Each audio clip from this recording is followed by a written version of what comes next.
Hoje vamos falar de Petrobras e, mais especificamente, dos dividendos da Petrobras.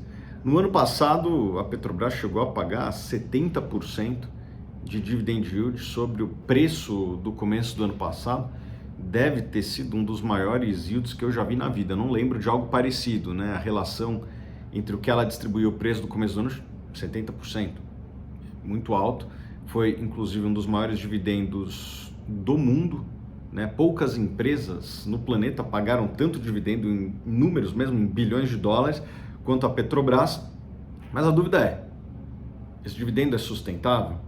É o que eu vou falar nesse vídeo aqui, tá? Bom, o que aconteceu ano passado que eu acho que é importante a gente relembrar? Acho que aconteceu ali uma tempestade perfeita positiva, né? Assim, um alinhamento de astros que permitiu a empresa pagar isso, né? Primeiro de tudo, o conflito na Ucrânia, né, com a Rússia, fez com que várias commodities, entre elas o gás e o petróleo, disparassem de preço. Né? O petróleo foi de 70, 80 dólares, chegou a bater 120 dólares, e a Petrobras comercializa isso, tem uma política que respeita os preços internacionais. Então, esse foi o primeiro fator. Né? A empresa tem o seu produto valorizado ao longo do ano. Né? Segundo ponto, o balanço da Petrobras já estava muito sólido. O endividamento da Petrobras ele vinha sendo reduzido desde 2016, 2017, ano a ano. A empresa ela não estava distribuindo tanto dividendo de 17 até hoje. Na verdade, ela ficou alguns anos, inclusive, sem pagar, de 14 a 17, ali, se não me engano, ela ficou sem pagar, e mesmo depois, quando começou a pagar, pagou menos do que poderia, para justamente tornar aquele balanço mais sólido, né? A empresa reduzir a dívida, que chegou a ser a maior dívida de empresa do planeta.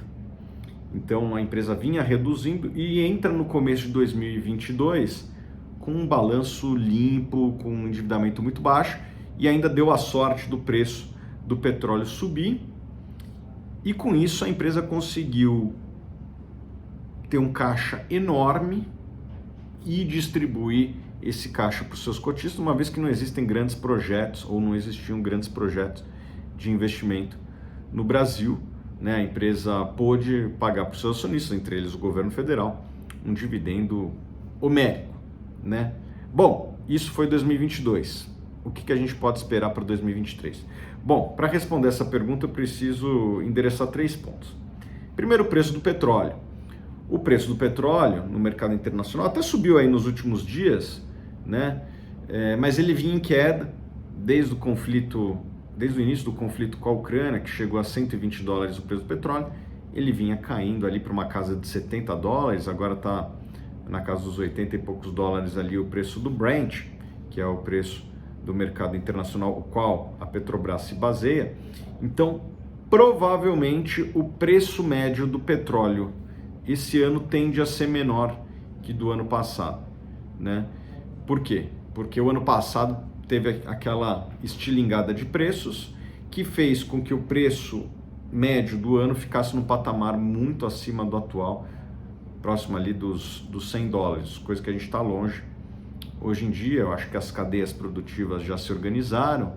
A OPEP deu uma anunciada aí na semana passada, ou nessa semana, de que iria reduzir a produção do petróleo, até subiu um pouquinho o preço do petróleo, mas nada perto do que aconteceu no ano passado. Então, só daí, provavelmente, o lucro da Petrobras vai ser menor, né? O segundo, daí é um risco que ainda não está muito claro. Tem várias lideranças do governo que falam uma coisa, a empresa faz outra. Não está muito claro qual que é a política de preços que a Petrobras vai seguir. Como o preço do petróleo veio caindo ao longo, desde a eleição vem caindo, fica fácil, entre aspas, respeitar a paridade internacional quando o preço do petróleo cai. A minha dúvida é, se o petróleo voltar para 120, o que o governo vai fazer? Ainda não está claro, né? Seguir a paridade internacional quando o preço está caindo é mais fácil do que quando está subindo, né? Eu acho que esse é um problema que a gente vai enfrentar em algum momento. quando tiver alguma guerra, algum conflito, algum corte da OPEP e o preço do petróleo subir, vai existir essa discussão da política de preços. Na minha opinião, inclusive, eu acho que para a Petrobras talvez seja melhor o petróleo a 90 do que a 120, porque a 120 começa a ter esse vulcão político em volta da Petrobras, coisa que não acontece quando o preço do petróleo está no patamar um pouquinho menor. E o terceiro, que também não está claro, que é a política de investimentos. A Petrobras, ela vinha numa política de investimentos muito clara, muito sólida e muito correta, na minha opinião, que era focar nos ativos do pré-sal, que é uma dádiva, assim, o custo operacional, a rentabilidade do pré-sal é de fato magnífica. Isso eu reconheço que eu demorei para acreditar, né? Quando o pré-sal foi anunciado lá em 2007, eu era um dos descrentes, e acho que na vida a gente tem que mudar de opinião quando os fatos mudam, e de fato o pré-sal foi uma coisa muito positiva para a Petrobras, né? E tem uma excelente rentabilidade. Hoje 70% mais ou menos da produção dela já vem do pré-sal. Eu acho que ela devia focar ali. Já teve algumas entrevistas de membros do governo falando de investimento em eólico offshore. Isso tem uma certa preocupação, porque nunca foi feito. Não tem nem legislação no Brasil para que libere isso, então precisaria ser aprovado. Qual que é o custo disso? Nunca foi feito. Então eu tenho preocupações, conversando com pessoas que entendem do setor, eles falam que é muito mais rentável fazer em solo do que fora.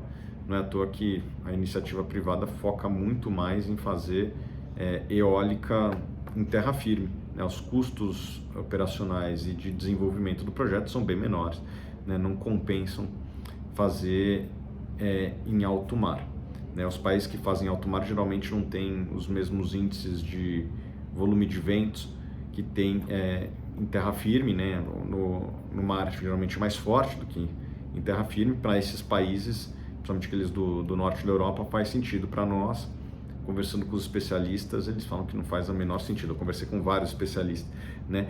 Porém, acho que teve uma entrevista na Bloomberg recentemente do presidente da Petrobras, que ele, não vou dizer que desmentiu, mas ele reduziu muito as expectativas de investimento em eólico offshore. Ele diminuiu ali o guidance, ou pelo menos a estimativa de que iria investir em offshore. Ele falou que aquilo lá foi um pouco exagerado, que saiu na imprensa anteriormente. Isso me tranquilizou os investidores do mercado, porque ninguém gosta de incerteza. E o pré-sal já tem um histórico de rentabilidade, né? A Petrobras realmente se mostrou muito competente. Sempre que ela sai do core business, né, ou daquilo que ela é especialista, aumenta o risco. Já teve erros do passado, não é segredo para ninguém, né? De estouro de custos de obra, escândalo de corrupção. Então, eu prefiro que ela foque naquilo que ela, de fato, se mostrou especialista. Então, fiquei um pouquinho mais tranquilo quando o presidente da Petrobras, o Jean Paul Prates, ele reduziu as estimativas do pré-sal. Então, na hora que a gente bota tudo isso na mesa, né, preço internacional, política de preço e política de investimento, ainda que essa política de investimento não seja tão grande quanto muitos esperavam, ainda provavelmente vai ser maior do que o governo anterior tinha feito, que era ter uma política de distribuir quase todo o lucro na forma de dividendos. Eu gostava disso, mas eu reconheço que tem argumentos contra. Então vamos lá. Preço internacional provavelmente vai ser menor. Política de preço, por enquanto tem seguido a mesma política do governo anterior. Vamos ver como é que vai se portar na hora que o petróleo subir, mas por enquanto estão seguindo a risca. E política de investimento. Aí também eu acho que devem acelerar um pouco o investimento.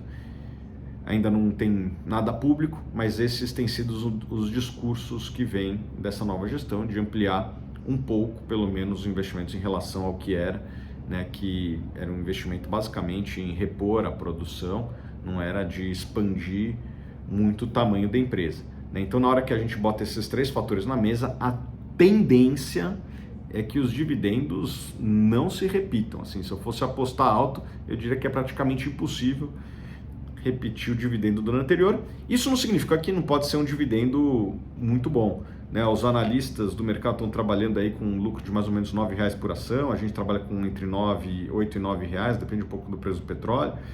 Se a empresa pagar metade disso, são R$ 4 para uma ação que vale R$ 24, dá quase 20%, um pouco menos ali, 17, 18% de dividend yield. Ainda é um dividendo enorme, provavelmente vai ser o maior yield da Bolsa Brasileira, né? Mas é uma queda em relação àqueles 70%, que era de fato insustentável. 18% ainda é muito bom para quem gosta de dividendo e entende os riscos, né? É um papel mais arriscado, eu diria que é um dos papéis mais arriscados por conta dessa questão política que envolve os investimentos e o preço dos combustíveis. De fato, isso torna o papel um pouco mais arriscado, mas é um belo yield que, na minha opinião, compensa o risco. Daí se calibra na sua carteira conforme o seu apetite a risco, tá bom? Essa é a minha leitura de Petrobras e eu quero saber, você investe em Petrobras? Vai investir? Tolera esses riscos? O que você pensa da empresa? Bota aqui nos comentários que eu quero saber, tá bom? Forte abraço.